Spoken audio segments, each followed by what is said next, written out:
I'm glad this is y'all's first chance to see, my mediocre and very, very brand new video creating skills, if you will. I've literally made like slideshows with music to the background to them, and essentially you could say that's what this is. I'm just taking the audio from the podcast, tweaking it to make it a little more, valuable for the old YouTube, because they're very much on their censorship stuff right now. So, all that being said, I'm going to redo an episode. I need to redo it just because I think I listened through it. I listened through a lot of my stuff, not for ego's sake or anything like that, but I just want to grade, how I would enjoy it as a listener and all of those things. With all that being said, I'm trying to eliminate all the oohs and the ums and all that other shit, but let's get right into it. So I'm going to re-upload this episode, and this one was about MGTOW and the red pill, but overall, pretty much speaking specifically of MGTOW, not being about rejection.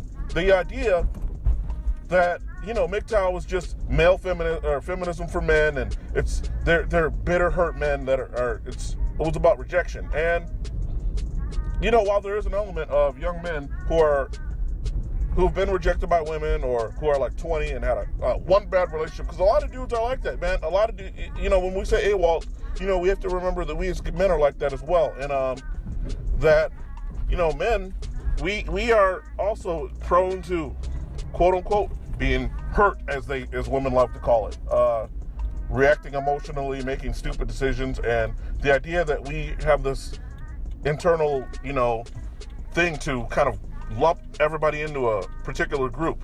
And I think we wrongfully do that with women. But on the opposite side of that, there is something going on where people are wrongfully kind of going at MGTOW, throwing MGTOW under the bus. And whilst MGTOW is definitely not about hurt feelings and all that other shit, from rejection, because I wanted to state that clearly.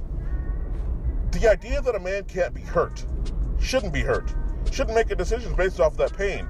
It's convoluted and ignorant. Now, I'm trying to stay away from cursing, so bear with me. But to clarify, I use metaphors a lot, and to say somebody may touch a hot stove, or a goofy child may stick a knife in a electrical socket. Don't ask me how or why. Children are goofy and are completely undeveloped in their brains.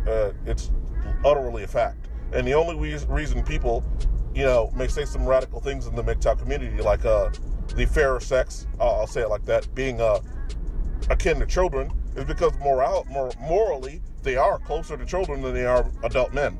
And in a lot of ways, you can consider things like hypergamy, solipsism. Now,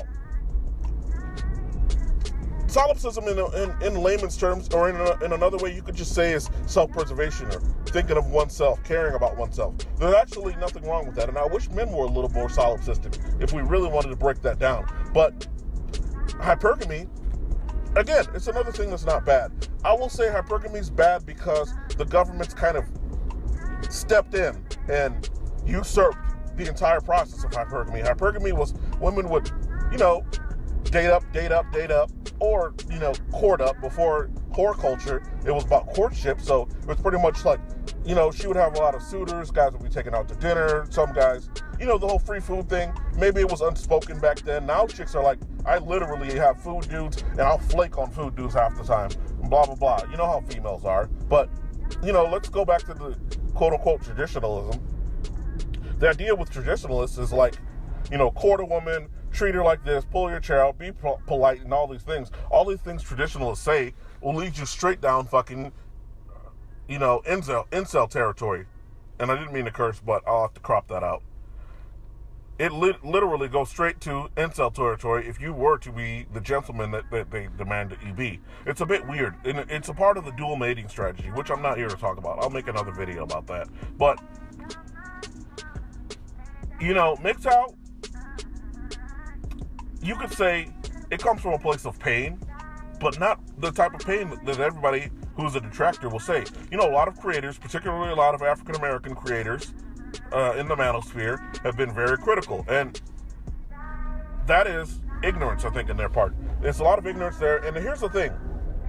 There's this idea that because a couple of alt-righters and some racists had joined up with, the MGTOW community, that it's like, well, the African-American male community was like, well, I'm throwing the whole thing out now because, there's some racists in there. And I think that's some emotional, female type of no logic having thinking. And why I detract that type of thinking, that line of thinking, is because racists occupy the spaces. Because, conservatism, politically, a lot of, men of any race, if you make decent money, you should consider at the end of the day, politics are utterly meaningless.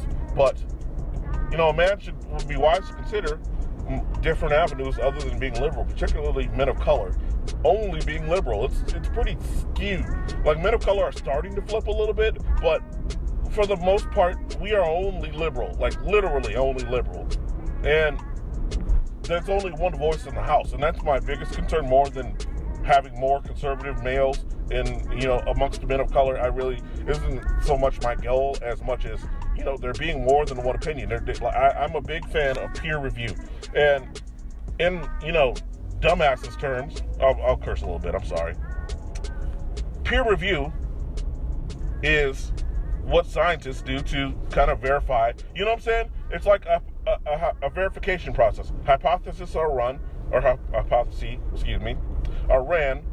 and then are reviewed and confirmed by a disinterested party.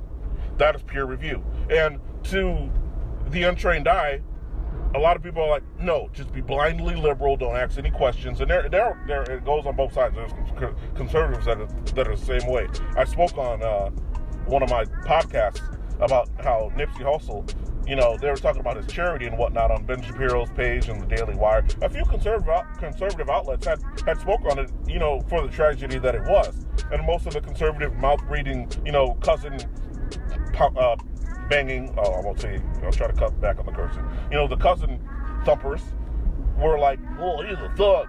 Looks like a thug. If it looks like a thug, it is a thug. Thug, thug, thug.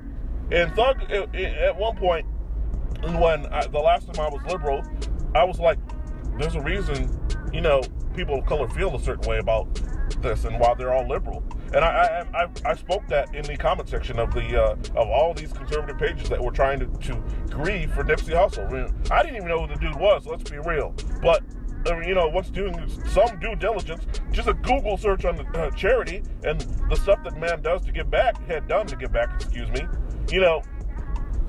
cleared up all the ignorance and a lot of the stuff that they would quote unquote say about him, if you will.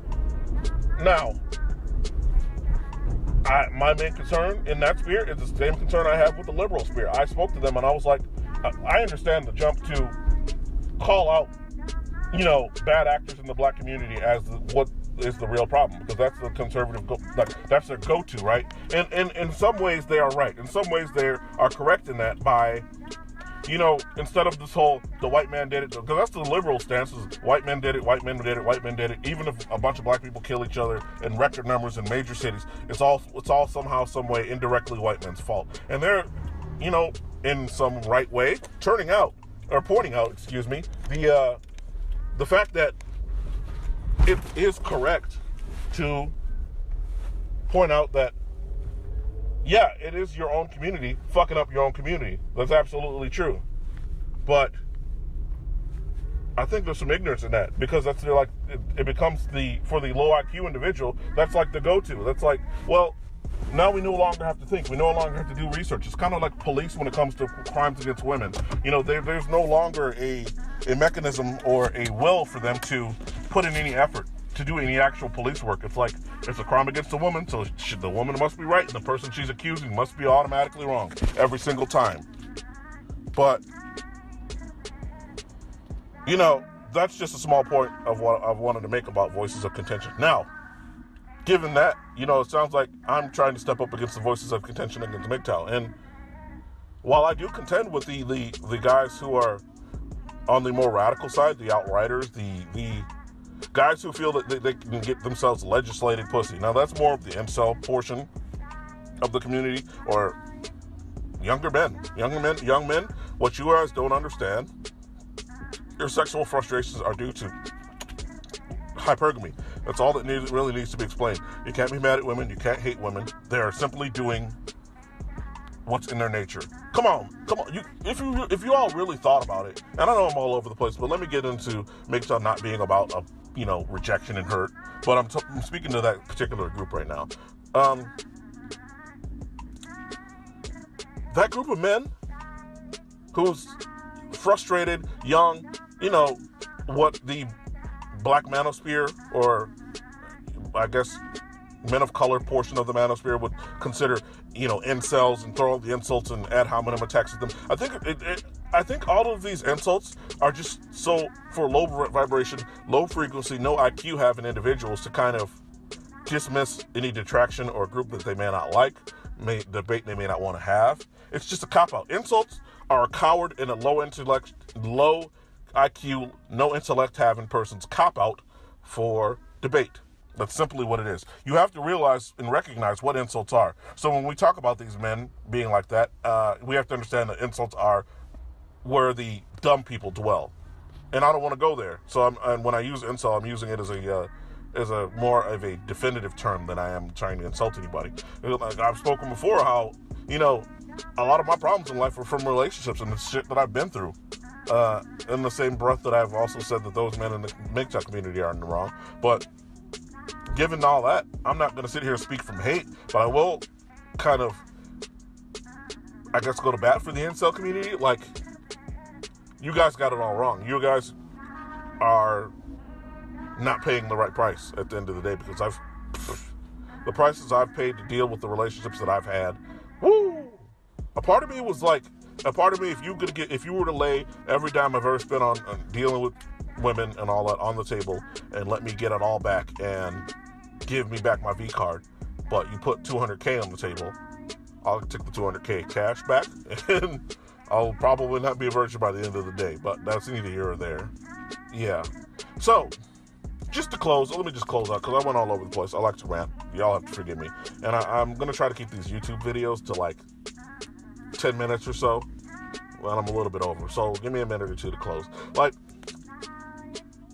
the place of pain for the MGTOW community, if I will, it's not about getting rejected at a bar, having a bad relationship while you're dating, because that's going to happen, particularly in your early 20s. I talk a lot about young men, being at a sexual marketplace disadvantage because they have in shape, good-looking men in their 30s with a lot more money than them and a lot more established that can the market's going to skew because of those older men, and the market's definitely going to skew because of the really, really, really, really, really good-looking men. Like, remember, women go for three things: looks, money, and status. So the really good-looking men, the really, really rich men, and the really good-looking and rich men, or the good-looking men with just status, they're going to hold a significant portion of that market. It's kind of like the NFL, for example. You got this established brand that's dominant. They're the only brand. They're the only game in town. They're the only thing. They're the only ones that that have the capability of dominating the market in which they do. And these little leagues that keep popping up, like the Vince McMahon from the wrestling is going to try to start another football league, and I think it's stupid. Realistically, I really think it's stupid. There's no knocking the NFL off its perch. It's kind of funny how he's doing that shit when he's kind of stopped any other wrestling company from really getting, I don't want to say so much stop, but they do purge other companies of their talent. And it's like, with wrestling companies, he's running the same thing that the NFL is going to do to them. It's oversaturated. College football's there, and the NFL's there, and it's just no other thing's going to be able to enter that market. And in the same way, the good-looking, you would have to look at, especially if you're a sexually frustrated guy or a guy who's had trouble with dating or has been cheated on a lot. Like, the cheating is a lot of what the average guy has to deal with. The women don't cheat on their excuse me for the insult term, but their chads and all that. They don't cheat on those dudes. They're cheating on you regular guys, the beta with you, if you will. And I'll have to do a separate video on the dual mating strategy, but to clear all this up, that isn't the source of MGTOW's pain. The source of MGTOW's pain is honestly not even from women. It's from these family court judges. It's from this bullshit system that is pretty much incentivizing hypergamy.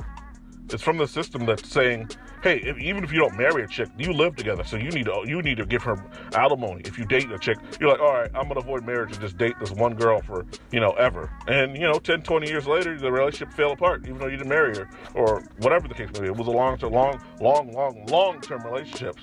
Well, the state was like, well, you are legally married, common law marriage, blah, blah, blah, so give her money. And then they even cut that down to a year. If you guys look it up online, most states are like a year, and you get common law marriage alimony. So there's a lot more going on here than hurt feelings from a rejection in a bar. I mean, nobody really gives a shit about that.